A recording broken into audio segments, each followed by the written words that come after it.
ఆంధ్రప్రదేశ్లో గత 17 రోజులుగా అంగన్వాడీలు చేస్తున్న నిరసన నెల్లూరు జిల్లా ఉదయగిరిలో ఉద్రిక్తతకు దారితీసింది.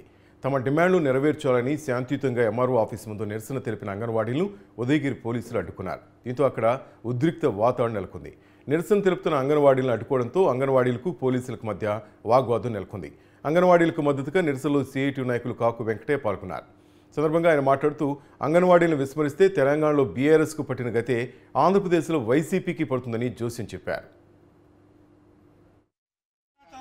రాష్ట్ర వ్యాప్తంగా 17 రోజుల నుంచి అక్కచెల్లెమ్మల అంగన్వాడీలు రోడ్డెక్కి వారి కుటుంబాలు గడవక అనేక కష్ట నష్టాలు పడి వారికి ఈ సమ్మెకాలం మొత్తం కూడా జీతాలు కట్ చేసినప్పటికీ వాళ్ళు ప్రభుత్వం యాప్ పూర్తిగా ఆపినా కూడా ముక్కువోని దీక్షతోటి అందులో ప్రత్యేకించి ఈ రాష్ట్ర ప్రభుత్వం ముఖ్యమంత్రి వర్యులు జగన్మోహన్ రెడ్డి గారు పాదయాత్ర సందర్భంగా ఆయన గారే చెప్పిన మాటని 4.5 సంవత్సరం పూర్తిగా వస్తుంది. రేపు ఫిబ్రవరిలో ఎన్నికలు రాబోతున్నాయి.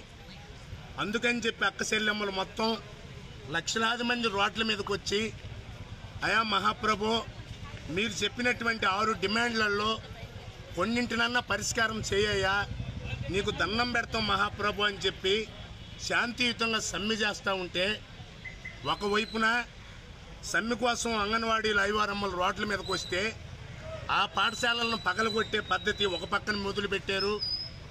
ఈడకొచ్చి అధికారులకి, ఆర్డీఓ గారికి, ఎంఆర్ఓ గారికి, ఈ జిల్లా కలెక్టర్ గారికి, ఆ వైపు నుంచి రాష్ట్ర ముఖ్యమంత్రి వర్యులకి వాళ్ళ బాధలు చెప్పుకోవడానికి ఎర్రటి ఎండలో కూర్చునేదానికి కూడా ఈ లోపల అవకాశం లేదు, మీరు ఎక్కడన్నా వెళ్ళి ఆ ఊరు బయట కూర్చోండి అని చెప్పేటువంటి పద్ధతి ఇది ఏ పార్టీ చర్య అనేటువంటిది సిఐటిగా మేము డిమాండ్ చేస్తూ ఉన్నాం. రాష్ట్ర